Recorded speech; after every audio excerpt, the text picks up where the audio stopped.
guests here to join me.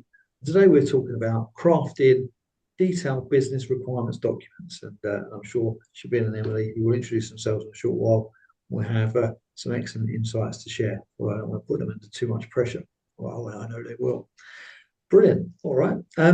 For anyone that's watching this session today, you haven't already subscribed as well, it would be remiss of me not to mention the benefits of subscribing and hitting the notification bell. That is, of course, that you don't miss more of these insights from more excellent guests in the future.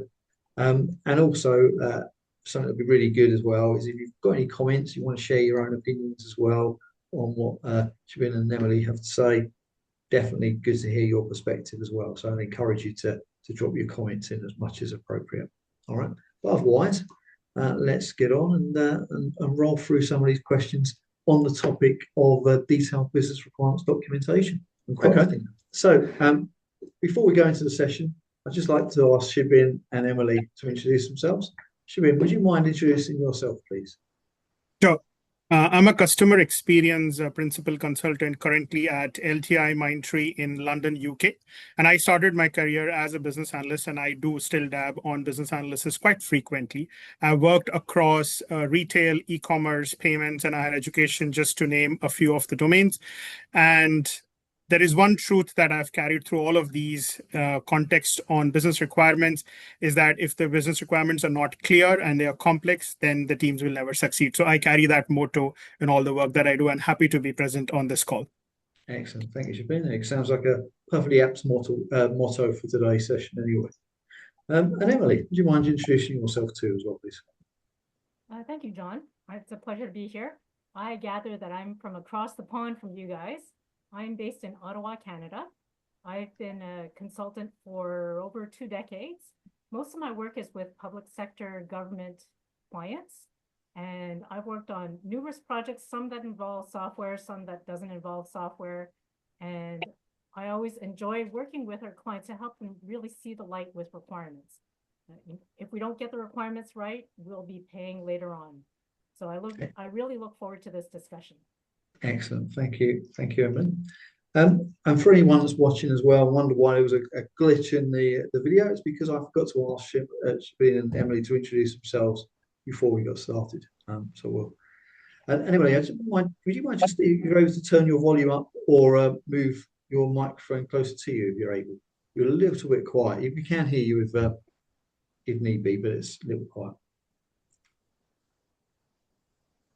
Is it all right now? Sorry, speak again, please. Is it all right now? That seems better. Yeah, that seems better actually. Yeah, it was a little bit faint before. I think it's okay to I could hear everything, but it was just a little bit fainter than it is. All right, so sorry about that. But okay, so let's get into the questions for today's session. Starting with Shobin. Shobin, what are the characteristics or the key characteristics of a well-crafted business requirement, please? So John and Emily, over the course of many years of experience, what I've gathered is I boil down a requirement to 3 survival tests. Is it clear? Is it feasible? And can it be testable? I think all of us, some point in our career, and even today, we would stumble upon the user should be able to log in. A very simple, fundamental requirement, right? Some of us just stop at saying the requirement is the user should be able to log in, but then when you don't ask questions like what's the format, what's the limit, what is allowed, what is not allowed, then you start getting into problems because the clarity is not there. You're talking about feasibility. Today, a lot of websites impose restrictions on the number of characters, the type of characters. If you don't ask those questions, then the feasibility question starts kicking in. And if it's not testable, so if you give it over to a stakeholder or a quality assurance or a tester, and they do not know what to test with it, then that requirement is not clear. So for me, the characteristic is I always follow the SMART principle, which is specific, measurable, achievable, relevant, and traceable. And the T is the very critical part. Is it really traceable to what you're doing? So that's what I follow to ensure that the requirement is well crafted. Excellent. I definitely use that SMART acronym myself. And I must say, I use the T for a few things. Testable and traceable is mine, but perfect. Emily. I would agree with everything the two of you have said. I also want to take it back a step and make sure we verify that the requirement is well written. It's written in language that our stakeholders understand. Did we say what you guys really meant? And also, we have to make sure that the requirements are valid. You know, we don't want frivolous requirements. Or we want to make sure that if we're adding a requirement to our solution, it doesn't harm the other parts of the solution. So we have to really work, we have to orchestrate all these requirements, as well as making sure we capture all the proper details. Yeah, I would agree. Yeah, and definitely the point around being valid is really key. I think, you know, not just writing a requirement based off superficial information, you know, really understanding the root cause or the business and the process can definitely help with that. So I totally agree with what you're saying on that front. I think for me as well, I think really that very much a set of requirements that are aligned to scope and aligned to the business process would be additions that I would also add. I think, you know, the two of them are quite related in actual fact in terms of making sure that, you know, we're documenting requirements that are not really in the gift of the project or the product or initiative we're working on. It's somewhat frivolous, really, to be recording that information, at the very least. Doesn't mean to say if we pick those up through the normal course of our analysis, we shouldn't share them with other groups, of course, if appropriate, or projects. But we should be clear as to the scope of what we're asking.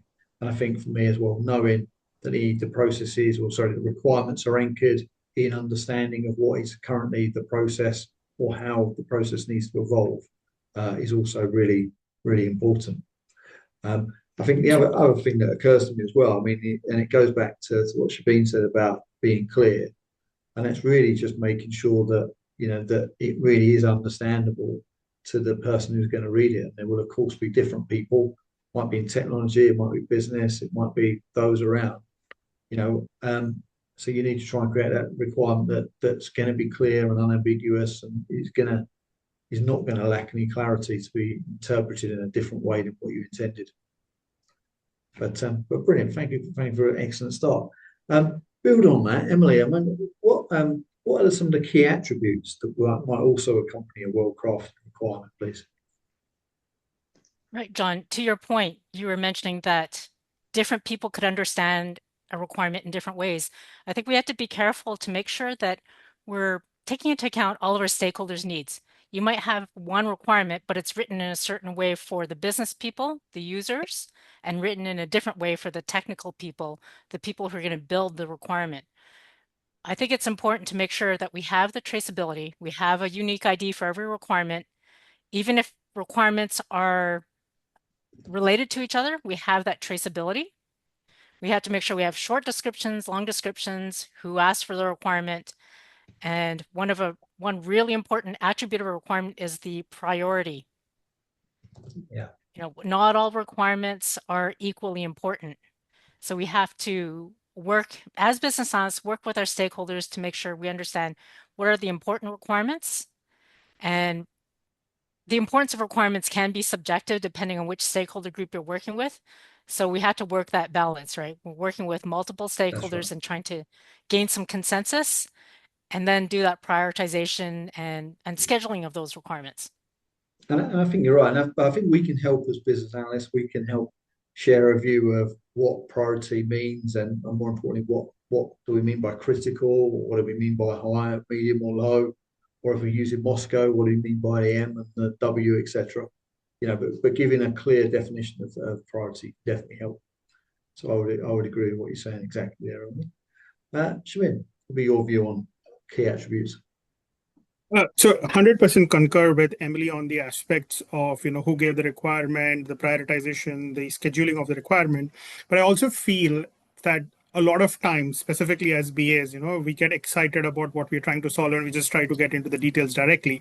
I think sometimes a lot of us forget why are we doing that requirement in the first place? Like, what is the end objective? Is it the project? Is it the organization that we are working with? Does it really solve the problem that we're trying to fix?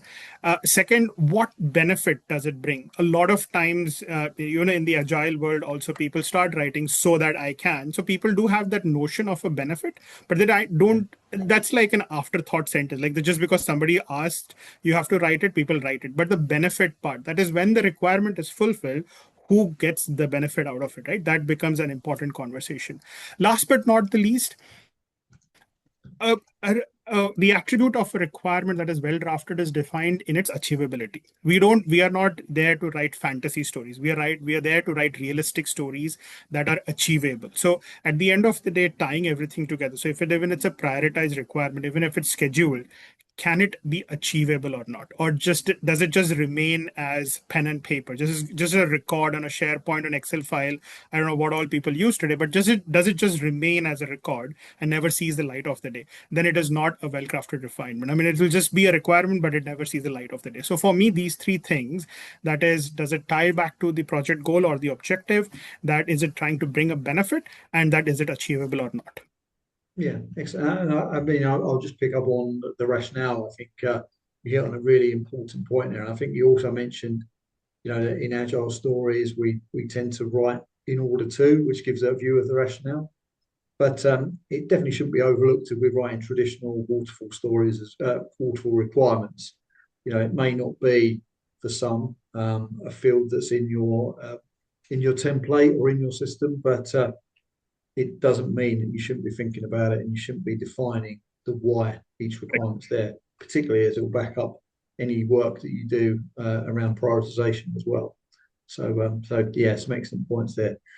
I think for me as well, I think, and it probably goes back to what Emily was saying on short, long description. I think a very concise, well-worded, structured title for me is always useful, so that we don't have to read all of the description when we're skimming through trying to find a requirement. So I think that can be useful. Depending on the context as well, I think knowledge of who or which stakeholders supported or provided a requirement can be useful as well. Particularly if you're in those situations where maybe different stakeholders might have a different opinion as well of their different priorities. So we might have to start thinking about priority in a more matrix sense, as it were, as well. But they feel like an excellent set of attributes to get people started. And probably the main one is that unique identifier that Emily mentioned as well. Perfect. All right. And Shobin, you mentioned Agile a little while ago. So I wonder, in terms of documenting a requirement, how might a requirement differ in an Agile sense versus a waterfall? I'll pick up on what you just said, John, which is context. So the major difference that I've seen between Agile and Waterfall is in Waterfall, and the people have all this fancy jargons. They call it specification requirements document, functional requirement document, business requirement document, you name it. There's a document, and that document is nothing short of a novel, an epic. It has got a starting, it has got a context, it has got all the roles, it has got pages and pages of stuff. So the important thing is there's just one place to look for the entire history of what is, where it is going, and what will be happening. Right?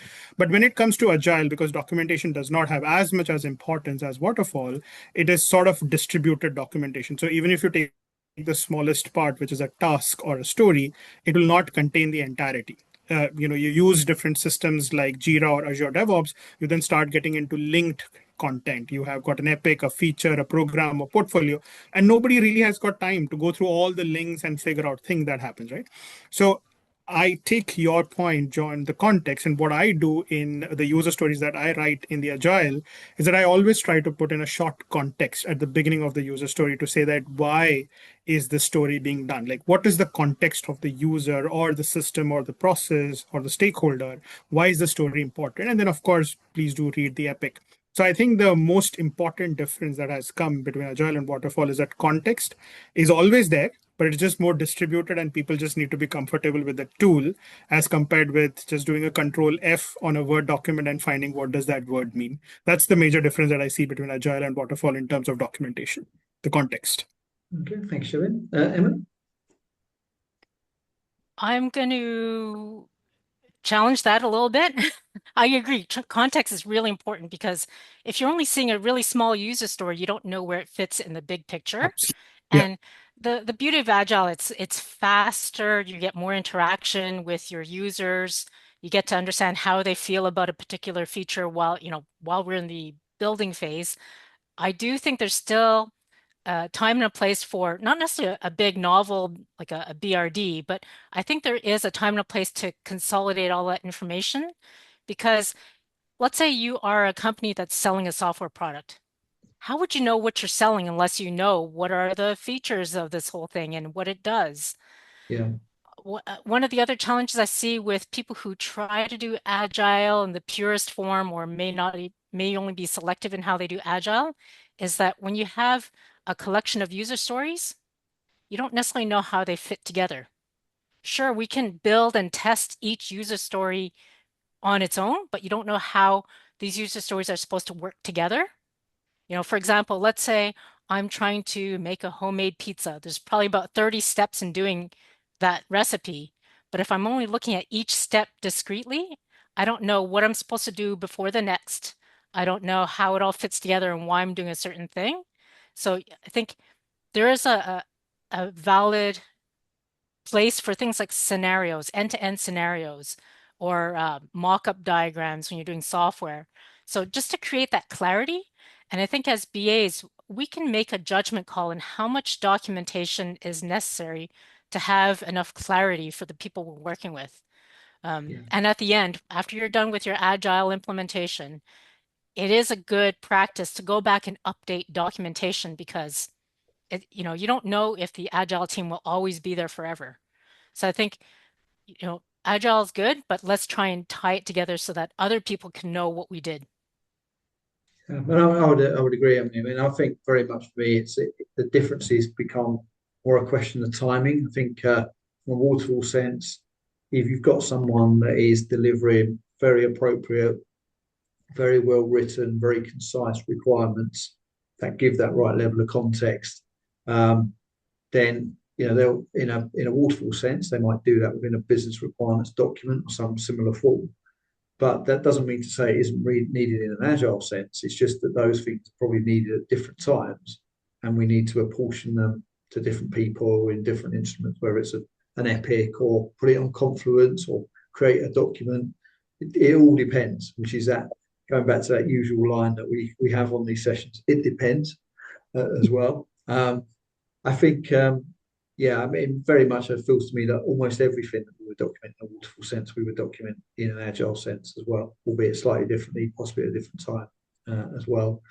But that also takes us back to the point I think Emily made a little while ago in terms of, just understanding your audience. If you know who is going to read the outcomes of your analysis, not just immediately, but over time as well, because that can extend to future projects or others that are maintaining the product that you're working on, then there's definitely value in people understanding what was asked previously, what the context was, what the process might have been at the time, why we're asking for requirements, and maybe why certain decisions were made as well. So I think really just from a BA standpoint, my advice would be for them to not discard those things, but work with the delivery teams to find a most appropriate way to record that without holding up progress and holding up their progress as developers or delivery members. I suppose the opposite as well is also thinking about that is there are times when it's actually appropriate to hold them up as well. We don't want them sort of just going on and developing something that hasn't been well thought out in terms of the requirement or the rules as well. So there is always that balance. There we go. I feel like we're sort of starting to move on to the next question, actually, which Emily is really, how do you decide the right format for documenting or even presenting your requirements? I start with, we always start with the why, the rationale for a requirement.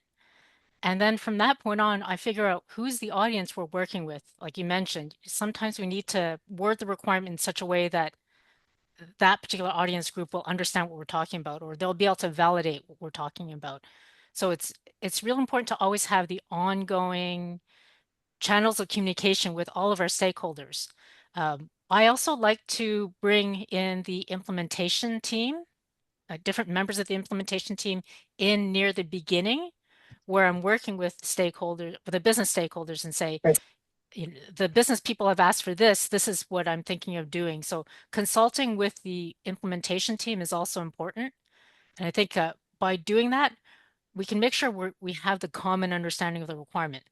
And I think for me, requirements are not the be all and end all of kicking off a software implementation. We're going to have requirements. We're going to have, perhaps user stories in an agile sense. We're going to have scenarios. We're going to have all kinds of different artifacts. That's right. That need to tie together. And hopefully we're using a proper requirements management tool like a Jira or a Confluence or DevOps to be able to tie everything together.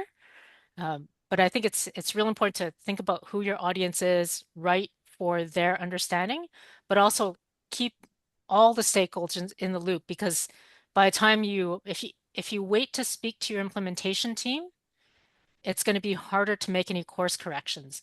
So it's important to keep everyone in the loop, use the documentation that they're going to understand, but it's not always going to be just requirements.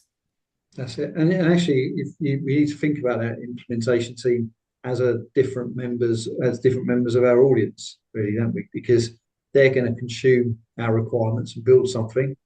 All right, the business will consume those requirements with the view of validating they are appropriate, but there's slightly different purposes here. And I think, I'm with you, Emily. I think that review with implementation team is key, and even much earlier engagement to make sure we're recording them in a place that they can easily obtain access to. So, for example, if they're using Jira to lift all their requirements, there's no value in me putting them into a Word document and then sending it into Jira. As a simple example. So yeah, I would agree with those points, Emily. So thank you for making those. Shobin, how do you decide on the right format for documenting and presenting requirements? I think what Emily touched upon, the audience part, and John, which you have been expanding on, right? I think that is very important. I believe in one of your previous BAInsights, somebody spoke about the business analyst being a servant leader, which is basically, everyone is an audience for us. Apart from ourselves, everyone consumes whatever we create. And I've never seen a requirement just go from an idea into a development ready BRD or software just right on a straight line. It always evolves. So the requirement itself goes through different stages of evolution. Like it may start with a whiteboard, somebody drawing through circles saying this is what I want, to eventually it becoming an acceptance criteria or a scenario or a functional requirement. So I think depending on where the project is, as Emily pointed out, with the implementation team, is it a new project? Is it something that is being already existing and you're trying to enhance it? That starts defining the stages of the evolution of the requirement. And at each stage of the evolution, you might use different tools and properties, like maybe using a PowerPoint, a Miro board, to all the way going through the story. So I think requirement goes through an evolution, and it depends on which phase of that conversation you are in. That helps you decide what format is. And last but not the least, I feel we also need to factor in what are the stakeholders comfortable with. I think which Emily touched upon very early on is the language, is the format. Some people are very visual. Some people like it textual. Some people like very detailed UML diagrams with everything possible, and they get very picky on if the line is not correct or if the notion is not right. So it depends, right? At the end of the day, we produce everything for everyone else to consume. So we should ensure that the stakeholders are happy with it. That's right. And it does make me think about that balance that we have to juggle sometimes, in terms of there might be approaches, formats, techniques or tools that our stakeholders are not necessarily familiar with, but we elect to use them because they're appropriate for the analysis. And I always think in those situations, actually, that's perfectly fine for business analysts to decide on the right approach and tool or technique that they want to use. It just means that if they encounter a stakeholder who's not seen that approach before and they're uncomfortable with it, the BA needs to spend a bit of time just getting them in a position where they are comfortable and they do understand it, and really recognizing the value of the stakeholder's insight rather than the value of the stakeholder telling us what format we need to capture our analysis in, which is probably not time well spent. And Emily, how do you ensure that your requirements are specific or clear and actionable? In fact, sorry, I'm going to ask Shobin that question. Sorry, first.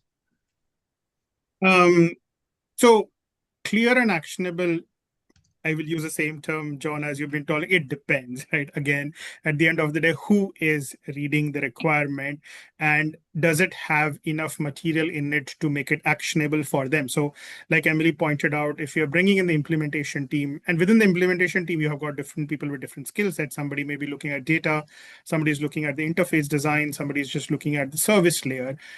Does the requirement provide enough context information for them to act upon? I think unless a few months ago, we were just talking about requirements for humans. We're just designing systems for humans, but now we are in the agentic AI world, which means we would also be writing requirements for the agents to get developed. So is there enough information available for the person consuming that requirement to take an action, and that to an action they are able to take it by themselves? Like if you have written something and that is actionable, but they have to come back to you and say, hey, John, what did you mean by whatever you have written? Then that is a litmus test to say that the requirement was not clear. So I kind of, I kind of put that in place, which Emily said, have somebody else read the requirement, see how many questions they ask you back. That kind of gives you an idea of whether whatever you have written is clear or not. Yeah, I think that's a fair response on that, Shobin. Emily? I'm gonna leverage what Shobin was talking about in terms of testable. I would go to the QA team and ask them, can you test this? Do you have enough information to be able to test all the different test cases? The other thing that I'm a really firm believer in is to draft the end-to-end business scenario, the business process. So, pick the 2 or 3 most common business processes. And when you have a particular requirement, does it fit in the process? Can they do the next steps, or do they have the inputs they need to be able to perform this one requirement that we're testing? So when you think of the end-to-end business process, we're thinking of the actual users, how they're going to use it in real life. And I think that helps us make sure that our requirements are coherent and that they are actionable. If we have a requirement that doesn't really fit in a business process, why does it belong there? Yeah, and that's a good example of one of those techniques that means BA doesn't have to be the expert in the business that they're working with. I mean, obviously that expertise is beneficial, but it's the stakeholders they're working with, the SMEs, the people doing the business. They are the experts. We just need to be able to understand their expertise, and the process is a good way of us getting up to speed with what is happening and what the team are doing. And then we can, I guess, assess what we know about the process versus what we're hearing around the requirement to make that judgment call.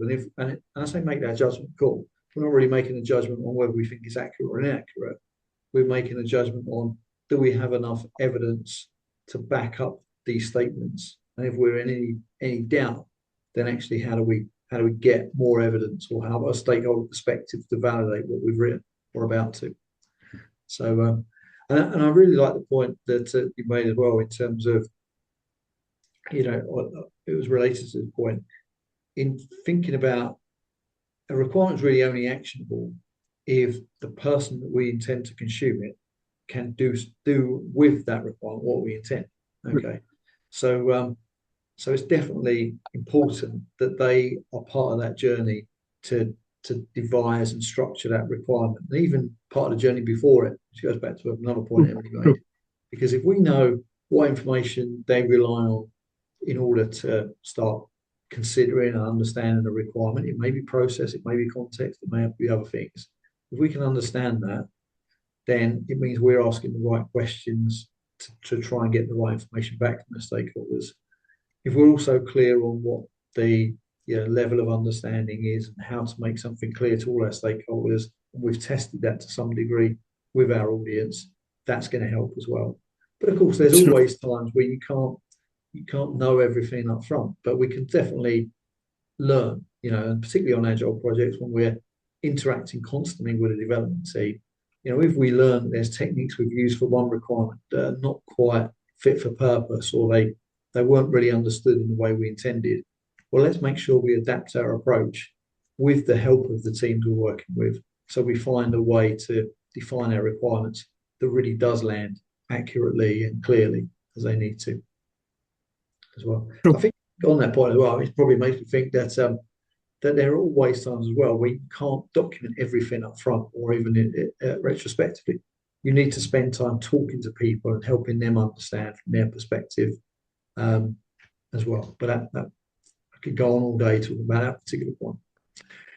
Are there any particular techniques, Emily, that you use when eliciting requirements from your stakeholders?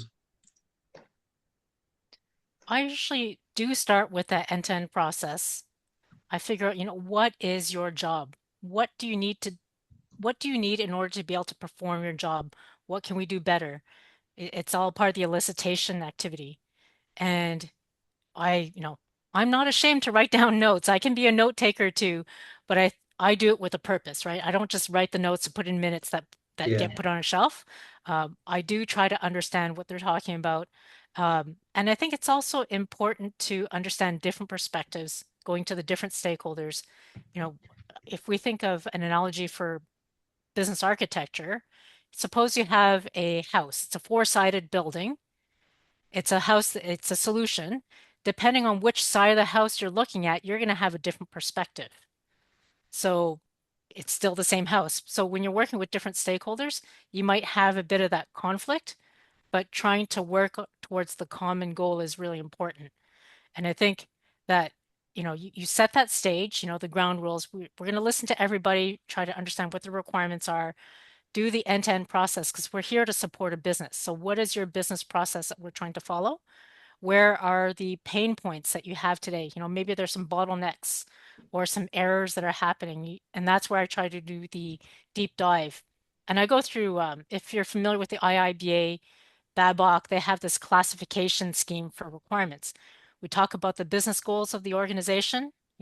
What's the mission and vision we're trying to achieve? The stakeholder requirements. So what are the requirements for this particular group? And then we get into the solution requirements, both functional and non-functional requirements. And then I also make sure that people envision the transition to the new solution, because there's always going to be transition requirements when you have a change. Yeah. And, I try to walk them through that and try to use their language so they understand where I'm going and how we're trying to achieve the future state. And it sounds like, Emily, that I've met a kindred spirit there. You were saying things that I was 100% agree with and put in place myself, particularly the process, because I think when you understand the process, you understand who the actors are that are playing parts in that part, playing a key role in the process. That's giving you that opportunity to find those different perspectives. When you're using the process as well, it's also giving you the ability to appreciate the relative merit of those perspectives, because some people might be consumers of an output from another team. So if the producer of the output, as it were, has insight on why the quality of that content is of a certain nature, maybe it's more valid their perspective than the perspective of the consumer in that example. Whereas the consumer might have a more valid perspective when it comes to articulating the needs of what a consumer expects from that particular output as well. So I think the process is really, for me as well, a really key foundation to understand what is happening, understand my different perspectives, and be able to really make sure that all the requirements are really relevant to what is happening today. They're going to fix some of the pain points or problems that we understand today, realize some of the opportunities that we've identified, and hopefully take us to a better target state as well. So everything you were saying, Lee, I was like, fantastic. That's exactly how I would do that as well. Shobin, do you have anything that you would share in terms of techniques that you use around eliciting requirements? So for the aspect around eliciting requirements, specifically when speaking with new entrants to business analysis world, it always feels like the most daunting task, because people feel like if they don't get the requirements correctly, a lot of things will not fall in place, right? But over the years, I've actually seen eliciting requirements as more like a theater. I have got the stakeholders who are the heroes, the heroines, who are just trying to get something good done. And they're always trying to fight against the villains, which are going to be your budget, time, quality, and some constraints that are there. So you kind of make it a little bit more interactive. You make it more joyful, you make it a bit more humorous, more engaging, and not bring in people into a room to say that we have to design requirements for this website or the app that you're building. That kind of defeats the purpose of eliciting the requirements, because at the end of the day, be it a stakeholder or an end user, you want them to be comfortable with whatever is going to get developed, right? So I feel just like Emily and yourself have stated, knowing that business process, right? Knowing that context, the stage, why are we here? What's the agenda? What's the outcome that we are planning to come with? Like, if it's a business process, why are we trying to change that process? Like, is there a problem with it? Are our users complaining about it? Are we losing some money on it? Like, what's the agenda? Why we want to discuss? And at the end of the day, what will we gain? And then that process, the journey, is where you start eliciting the requirements, and you can decide upon the group that you're talking with. Some people like visuals, so you can do prototypes. Some people like just one-on-one interviews sometimes, or sometimes I use questionnaires. So I just send a list of questions to the users, and then I start getting feedback from a group of users. So depending on the size, the complexity, try to keep it as personal, interactive as possible, to sometimes also use technologies like surveys to gather that information and then say that, we heard this is what is the people looking for, and then you start getting the requirements around it. But always try to keep it jovial, interactive, just like a theater show. And it makes some points that are quite interesting there, Shobin, in terms of, if we think about the different techniques that we can apply, trying to make it interactive as well, maybe using different techniques for visualizing as an example. It's important that we think about, what is the outcome we're expecting, we're looking for as well. And I think that can be particularly useful. Perhaps helping some people visualize what we're trying to achieve, and the sessions that you mentioned with those stakeholders, to make sure it is a relevant and beneficial use of their time, because obviously they could be doing other things. It eats up their time as well. I think if we can, try and use the sessions that we use to gather requirements, try and make them somewhat two-way as well, and use the opportunity to provide something back. It might be sharing a little bit about what we know of problems in other areas, because that can often be reassuring, or recognizing that, there's approaches that we're considering that might resolve more of their problems than just the last conversations that we had as well. So I think that can definitely help.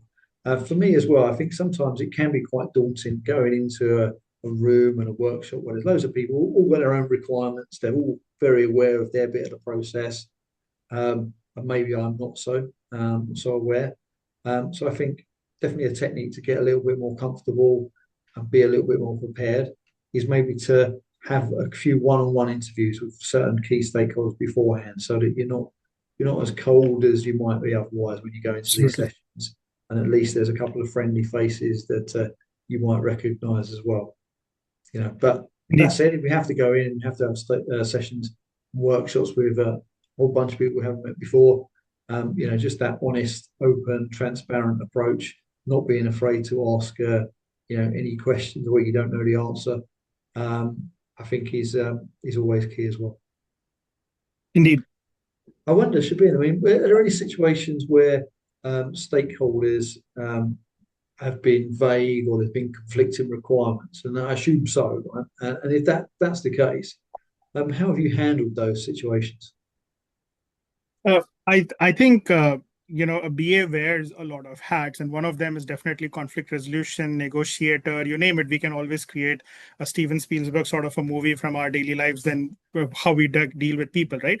So I think conflicting requirements is a good thing, because what it tells is the conflicting parties have a reason why they are conflicting. Someone is fearful about something, somebody is excited about something, somebody is just the highest paid voice in the room, and they just want to make their presence felt. So every human in that room has a reason to vouch for the requirement that they're talking. So I have learned, John and Emily, that instead of going and taking on head on that conflicting requirement, try to quiz the person as to what their source of that information is. I mean, if somebody said that I'm hoping that I'll have 1 million sign up, and the other one says I'm only expecting 100,000, both of them have a reason to say why they are thinking that's the number they want to achieve. So try to quiz them and figure out what's the source from their coming. Is it their just gut feeling? Is it their experience?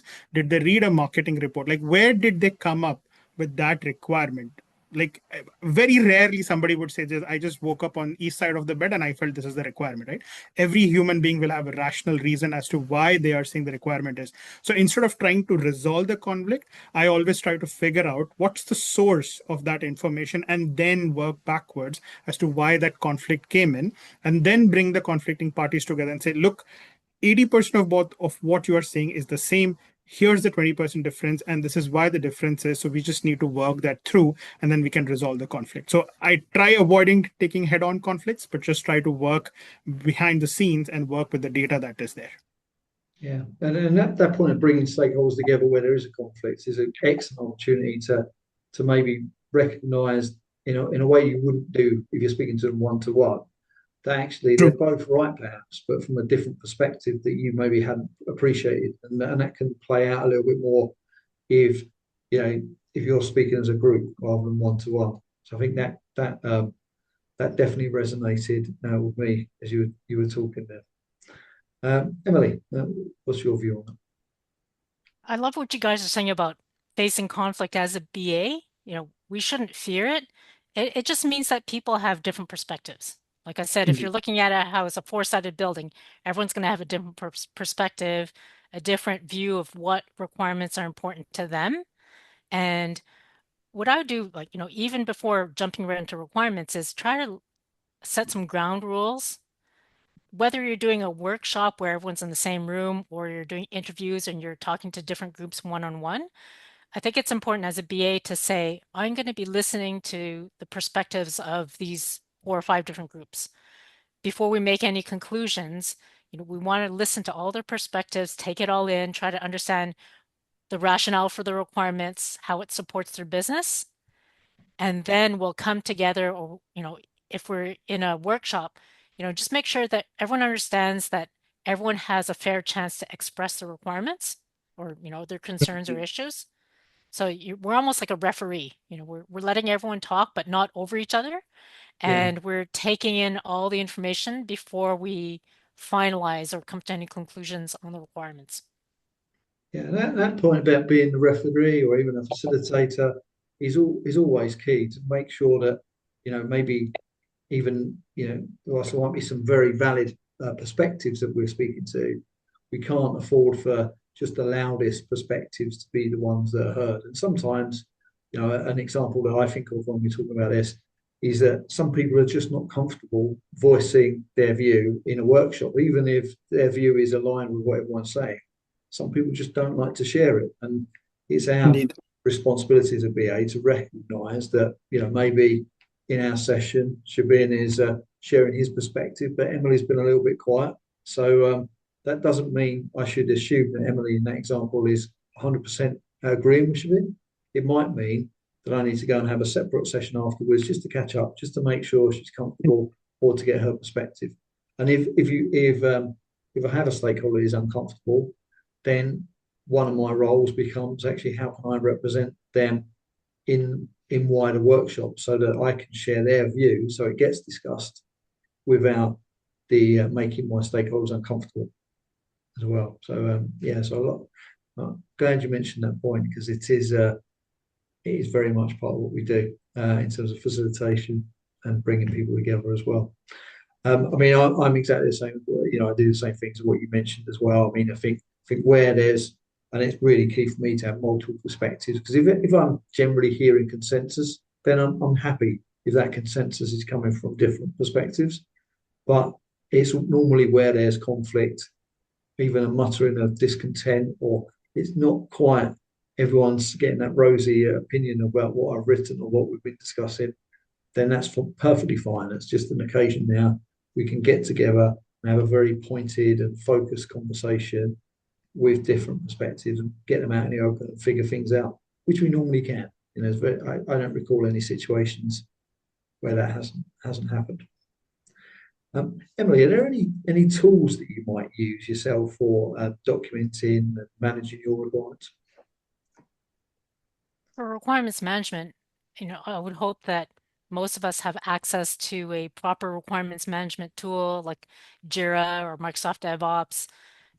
I know that some organizations don't have that technology, in which case, you can revert back to an old-fashioned requirements traceability matrix, use an Excel spreadsheet. The point is to do your planning first, figuring out, as a BA, you're going to be hit with all kinds of information. How do you tie it all together in an organized fashion? How do you make sure it's accessible by all the people who need that information? So, there might be a software tool that you decide to use, but half of your team doesn't have access to it. That could be a problem. So plan early on how you're going to manage all these pieces of information, not just requirements. At the lowest form, I would do an Excel spreadsheet requirements traceability matrix where you have your list of requirements, the ID, the short description, the long description, the priority, the requester, those kinds of things, and then the associated artifacts linked to that requirement. It's quite manual to do it that way, but it does work.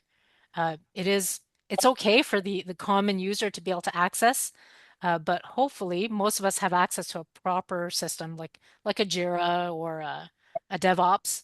And I think when we do have that kind of technology, we really should use it. We Yeah. really should be putting in all of our artifacts in these systems so that people have access to the information.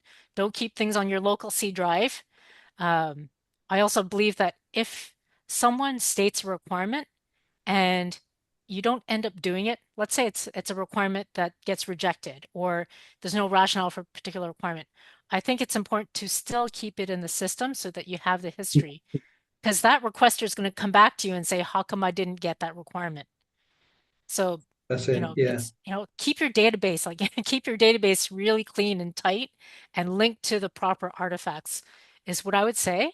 I'm not necessarily going to go into things like a BRD template. But again, that brings us back to what's the information that our audience needs and, write the document in such a way.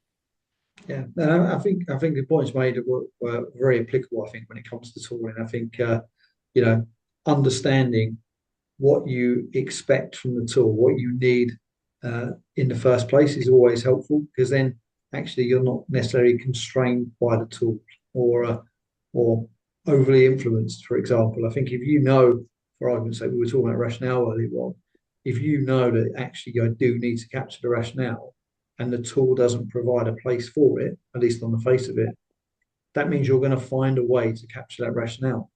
Whereas if you're purely guided by the tool, you might miss out on a very important consideration for a requirement. In this case, you would miss out on asking questions about the rationale. But hopefully, if you have a little think beforehand, before you start your analysis as part of your planning and preparation, and you recognise what you need to do, then actually part of that planning could also be extended, as you say, to understand the tooling capability and get familiar enough with it so that you are using it as efficiently and effectively as you can do. That means some of the tools you mentioned, Jira, DevOps, I've certainly used. There are requirements tools out there that I've used in the past, like Jammer as well, to name just one example.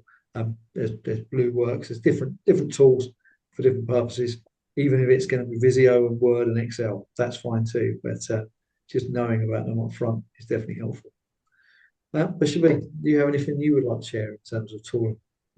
Nothing more than what you, John and Emily have spoken. Pretty much the same set of tools I have also used, and more organizations which can afford the licenses and the accessibility are using these standard set of tools like the DevOps or the Jira.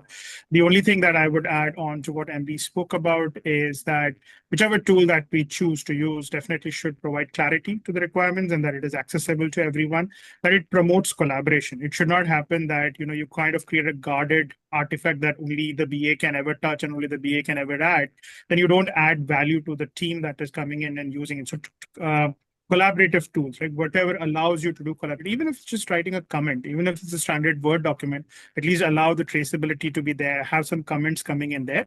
And last but not the least, Emily, you have repeated that like a broken record, traceability, very, very important. Requirements that make it, requirements that don't make it, and whichever is the life cycle of that requirement. So whichever tool supports these three elements is what I definitely use. But like I said, most of the organizations are using one of these standard tools, so it all ticks the boxes. Yeah, I'm glad to hear they are. I mean, a lot of people I speak to are using requirements tools, which is definitely helpful because they are like all tools, they're there to help. They're definitely going to take out some of that admin, some of that hard work, than doing it manually would require anyway. Shabin, are there any common mistakes that you've observed business analysts making when it comes to crafting requirements, and if so, how can they be avoided?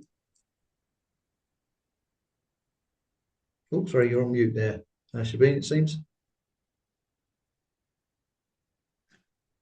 Shabin, we can't hear you, I'm afraid. You've gone quiet.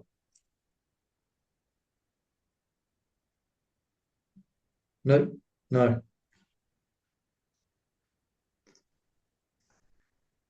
Sorry, Shabin, say that again, please.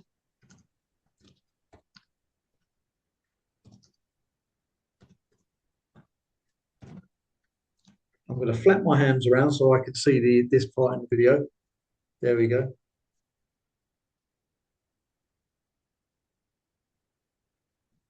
And we'll give Shabin a little while to find where he is. I'm glad I can hear your voice, Emily. Anyway, at least it proves it's on my side. That was a bit odd. It was, yeah. It was talking nicely. We got to all out to question 8. Here's Shabin perfectly well. Perhaps the battery died or something. That's it. Yeah, it's a weird one. I did. Yeah. I had someone earlier. I was talking to them on a call, and they just they got about an hour, about halfway through, and just froze. Mm. So there we go. Just letting him come back in. So we shall see. Worse in just a second.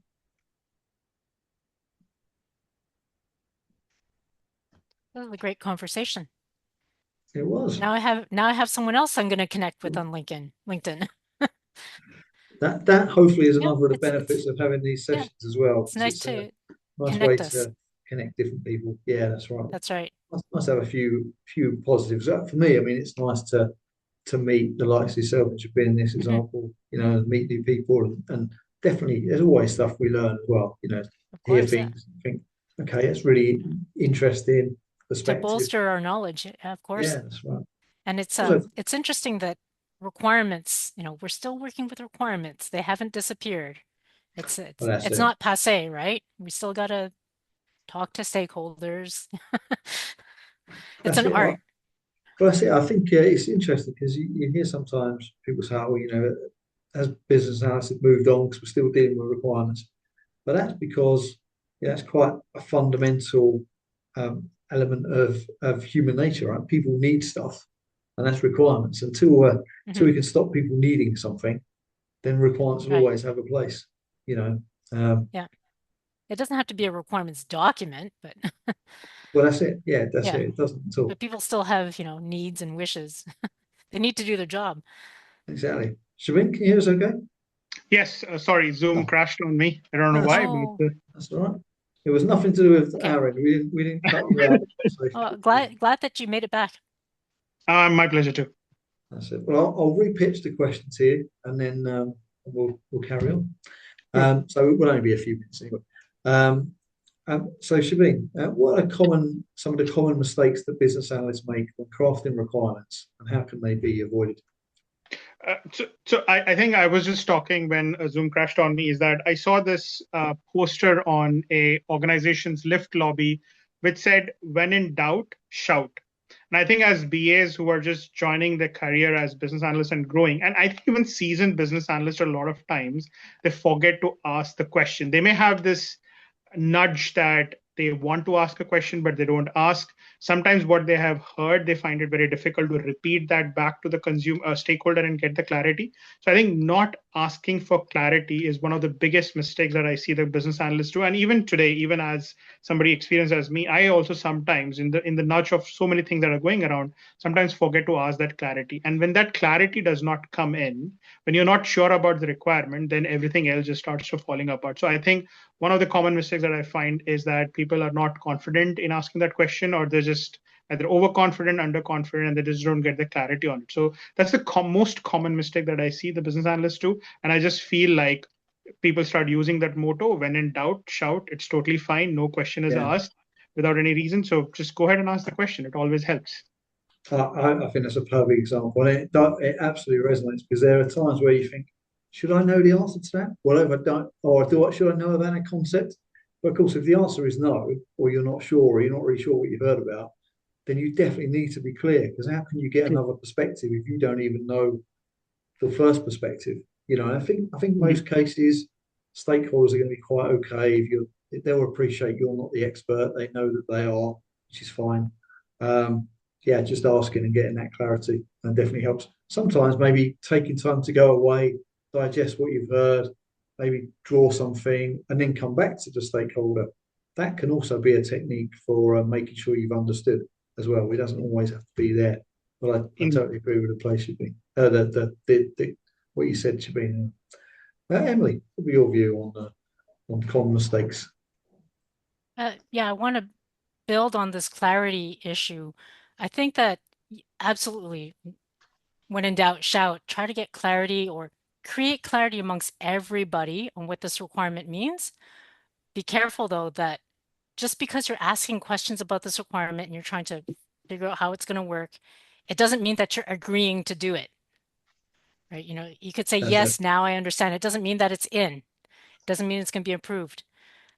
One of the other mistakes that I see a lot of people making, not just BAs, is they forget transition requirements. This is more of an elicitation thing, but I think it's really important that I want to remind people to do transition requirements. It's not just about data conversion and training to go from our current state to our future state, but there could be other transition requirements. There could be some technical things that need to be done in order for you to be able to do your own implementation. One of the examples I lived through recently was I was working on a services contract, and the services contract was being awarded to a new vendor. So the whole service was being moved from vendor A to vendor B. So you can imagine there's a lot of training that needs to be done, a lot of change management. The issue, or one of the challenges we had, was we couldn't talk to the employees of the new vendor until their contract came into effect. So we had to really be careful about how we could have a seamless transition from vendor A to vendor B to make sure that the new vendor picking up the service where the other one left off.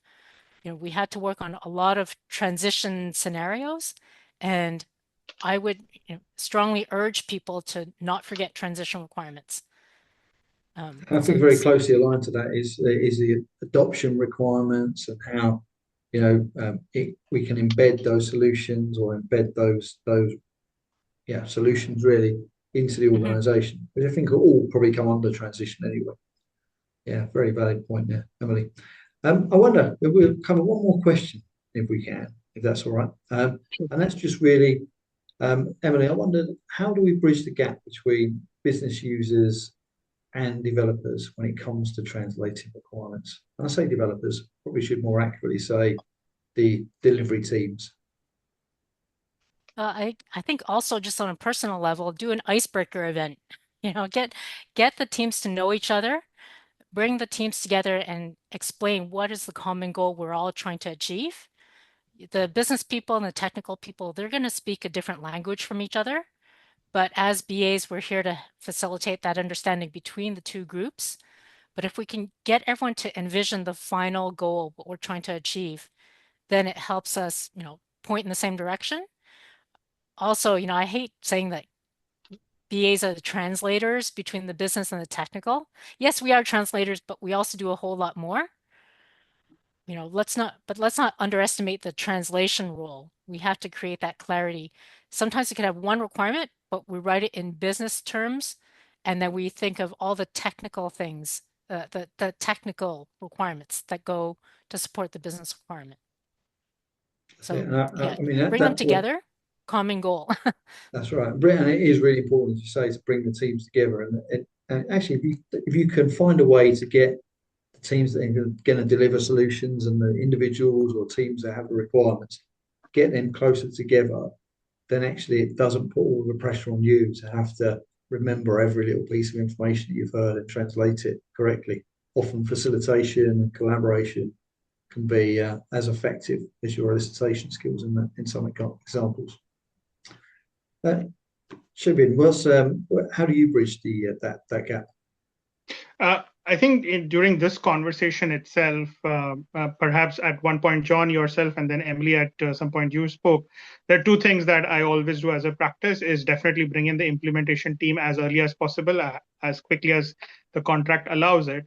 And then for every requirement that is stated, ask the feedback from the implementation team. Is there enough details available? Do you understand the language, the context? What is that is being trying to achievable? Sometimes the implementation team gives the feedback. It would be nice if you could mention what is the version that the software the customer is using. Is there any licensing agreement? They start giving what inputs they need to kind of fulfill that. And the second thing, definitely what Emily spoke earlier on, is bring the testing team in as early as possible. They are very nice because their experience is about breaking the system. So they help you understand the requirements in ways that neither the stakeholder might have seen nor the BA might have seen, but they give in those perspectives. So I think very early on in the career, people had taught me that don't make documentation or requirements and just throw it over the wall and expect whoever is catching it will understand everything. So whomever you're intending to, try to bring them closer early on in the process and make them part of your journey. Then that helps you bridge the gap between the business and the implementation team. Yeah, and you're absolutely right to include testers. I think architects are on the similar lines as well. Any group or party that's appropriate to the delivery or to think about the requirements or the adoption and transition, they're all should be treated in the same way. I think I agree. They need to be valued, and we need to recognise the value of different sets of stakeholders. Just because the business is a business and they have the requirements doesn't mean they're the most important, because actually without all those other people trying to deliver solutions, the business won't have any benefit. And there's obviously the flip side of that as well, which makes me think about bridging the gap between both those groups. I think the most fundamental skill that a BA can learn and employ is actually just their ability to listen and give themselves space to listen, and therefore give space to the people they're listening to talk without the BA talking to them as well. I think they're probably quite useful. I think the more a BA can practice that, however experienced they are, the better they'll be. And I think probably going back to a point one you made a little while ago, maybe they won't struggle so much with unclear concepts or lack of clarity, because their focus and their attention will be right where it needs to be on what stakeholders are telling them. Sure. But yeah, okay. So I think that's probably a nice place to end anyway. So I'd like to thank you both for your time, for sharing your insights. It's been really good to meet you. I look forward to the next time we get together and have a chat as well. We're more than happy to invite you both to another session in the future. All right, but before then, just want to say thank you again, and thank you everybody for listening as well. Look forward to seeing some of your comments in the post. But thank you everybody. Thank you.